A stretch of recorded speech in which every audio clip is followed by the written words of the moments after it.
What's going on, Amazon? So today I have the 8BitDo Ultimate Wire Controller versus the 8BitDo Pro 2 controller. Let's dive right into the video and talk about both these controllers side by side. The very first thing I want to talk about is both these controllers are wired, and the controller themselves, the cables don't come off, unfortunately. So those are always going to be there. That's kind of why you see them bunched up like this. I don't ever wrap the controller or the wire around the controller just because you're going to put stress on the cable itself. So always, when you put these controllers up, kind of bundle the cables like that, put a hair tie around them or something like that. But yeah, that's with that. And then also the ergonomically speaking, I mean, it's pretty obvious. You could tell that this has the offset joysticks, where this has more like the PlayStation style joysticks and a PlayStation build, personally, is how I feel in a way, where this is the Xbox looking controller and stuff. And it has a Nintendo Switch square body to it and stuff, something that we're more used to with 8BitDo. But both of the controllers are compatible with Xbox and PC.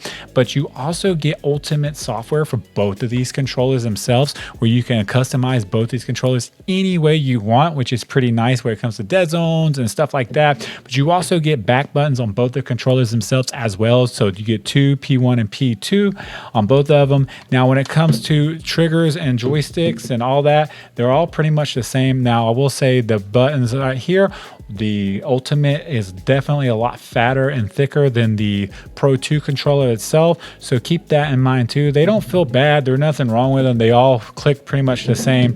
And anybody that's ever bought an 8BitDo controller knows that the D-pads on these controllers are just amazing to play with. So you definitely get that there. Now, when it comes to the other functions that you used to get to on 8BitDo controllers, turbo and button swap around, like switching A and B around on the go and stuff like that, you definitely get that right here with these, where you get the buttons, the start button and the multiple switch button, all that on the controller itself. The 3.5mm jacks on the bottom of it with the mute little switches are still there as well on these controllers.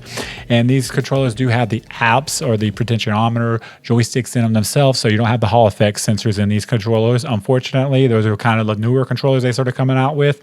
But both of these controllers are great. They're both made for next gen console. One thing I will say is the XYBA button on the Pro 2 controller are flatter than the XYBA button on the Ultimate itself. As you can see here, the Ultimate has more of a rounder versus the flatter style buttons on there. So, you know, those are just similar differences. There's not a whole lot of differences here. Both the controllers definitely have like a gripple on the back of them, or some kind of texture. I call it gripple anyways. A texture on the back of them, staple, however you want to call it, on the back. Definitely the Ultimate controller has a little bit more of a rougher edge to it than the Pro 2 controller itself, but they both work well. Both the controllers have been good controllers. They work well. So hopefully I helped you answer this questions for you on which controller you should buy.